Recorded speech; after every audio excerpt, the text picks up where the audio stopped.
खाना के दवैया रोज खली है पेटे एगो चुमा लो मोटाए लगबे सैया। रोज खली है पेटे एगो चुमा लो मोटाए लगबे सैया। रोज खली है पेटे एगो चुमा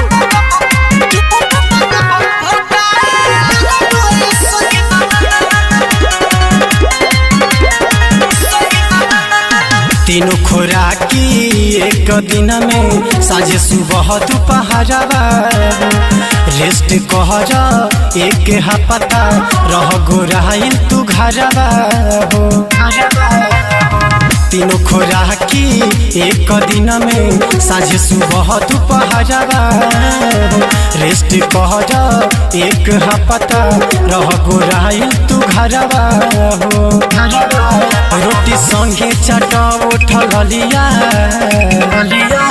रोज खली है पेटे एगो चुमा लो मोटाए लगबे सैया। रोज खली है पेटे एगो चुमा लो मोटाए लगबे सैया। रोज खली है पेटे एगो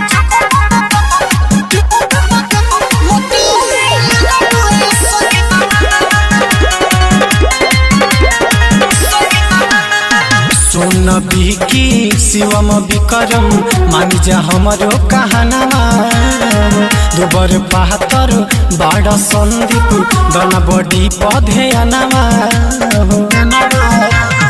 सोन बिकी शिवम विक्रम मानी जा हमरो कहनामा दुबर पातर बाड़ा संदीप दना बड़ी पधेनामा